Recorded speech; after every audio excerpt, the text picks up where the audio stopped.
We're continuing our discussion today on voting rights barriers in California. We're being joined by Dorsey Nunn, the Executive Director of the Legal Services for Prisoners with Children. He's also the co-founder of All of Us or None. We're going to be talking about the disenfranchisement of Californians with criminal convictions. What really does disenfranchisement mean? And is it the legacy of slavery by another name? Eligible voters are prohibited from voting, but why? And is it by law or by fact? De jure disenfranchisement or de facto disenfranchisement? The most interesting factual aspects of disenfranchisement are the disproportionate impacts on the African American and Latino populations.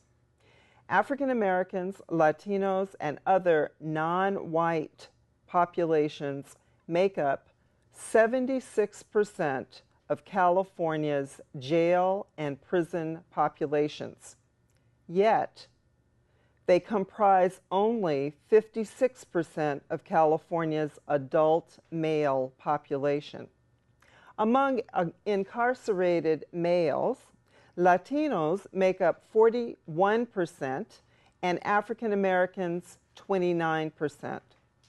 These populations, which together constitute a vast majority of California's incarcerated population, are populations that have faced a long history of barriers to voting.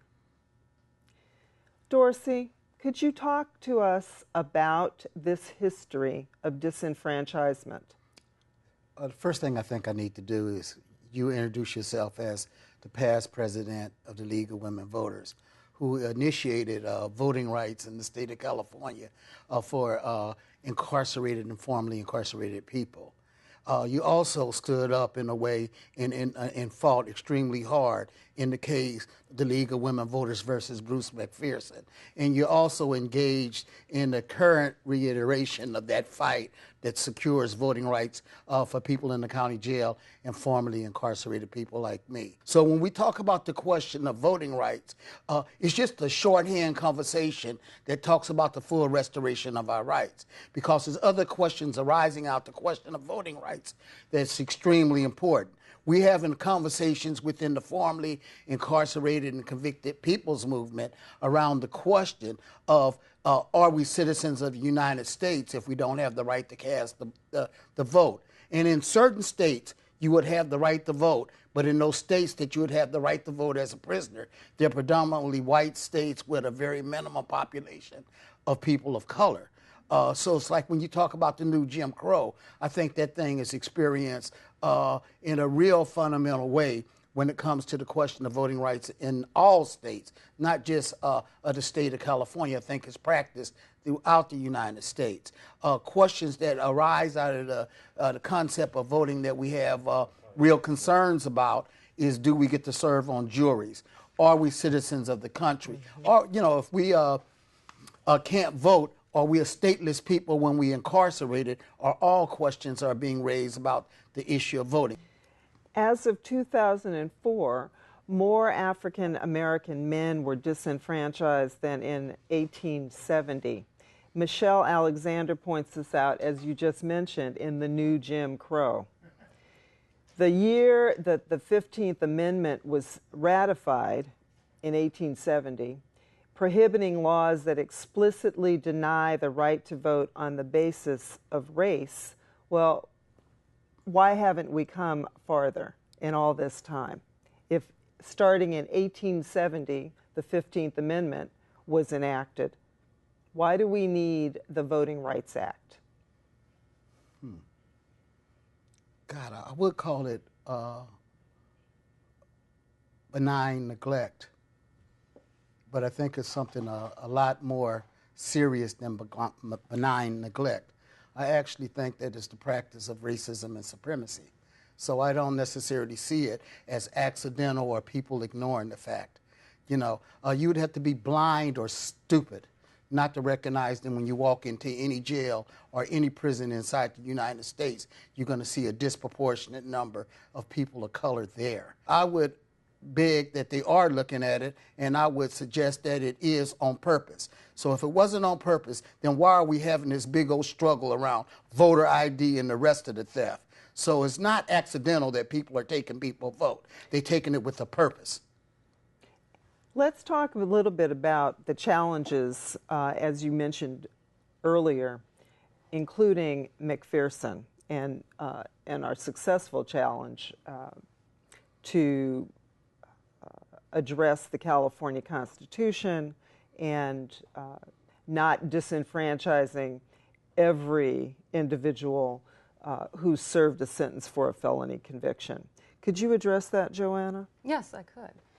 So going back to, just linking back to Michelle Alexander's comments in the new Jim Crow, Section 2 of the 14th Amendment allows states to disenfranchise voters based on a criminal conviction.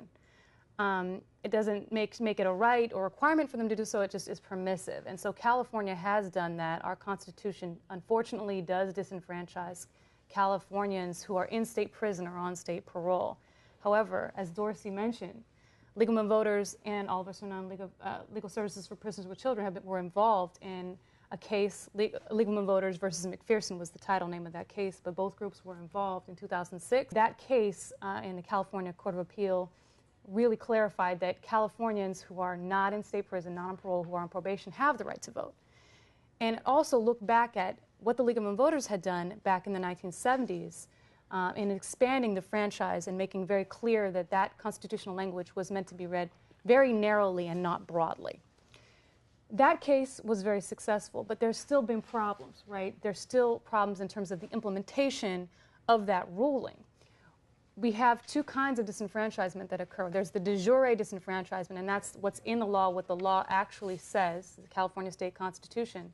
And then there's de facto disenfranchisement, which occurs when there's misinformation, poor training, and then sometimes, as Dorsey said, malinformation.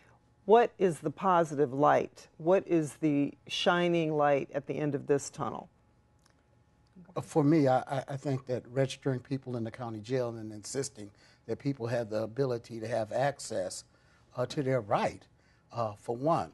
But for me, the shining object is that I'm here and formerly incarcerated people are demanding their right and the full restoration of those rights. That's right. There are 350,000 California today that under McPherson and ostensibly under Scott v. Bowen would be eligible to vote if the law was interpreted clearly and narrowly so that people would have access to the right to vote. But what really needs to happen is our state needs to fully reconsider the disenfranchisement of any Californian with a criminal conviction. We know, based on mass incarceration over the last 20, 30 years, the prison population has doubled. We know there are problems with overcrowding here in California, and we know that the population is disproportionately of color.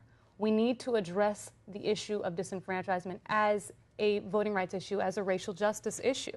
And as we move towards registering more people to vote and making sure that those who are in the jails and in other places like that who are actually eligible to vote, we need collaboration and partnerships with the sheriff's departments, with the police departments, right, and with the Department of Corrections. So it's a matter of education as well as collaboration. That's right. And one of the recommendations we make in this report is that these agencies, sheriff's departments, probation departments, other public agencies that are serving this population become registration agencies under the National Voter Registration Act of 1993, so that like the DMVs, like social service agencies, they are providing a social service to our community, particularly with the reentry work that's happening now in California. They need to provide access to the right to vote. Thank you so much, Dorsey, for coming today and talking about these important issues, and I greatly appreciate your acknowledgement of the role of the League of Women Voters in securing the franchise for previously incarcerated citizens of California. Thank you. Okay.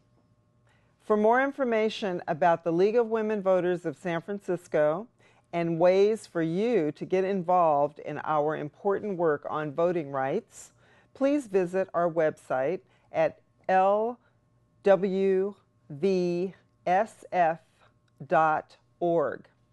Or to find out more information about this important study on voting rights barriers in California, please go to lccr.com.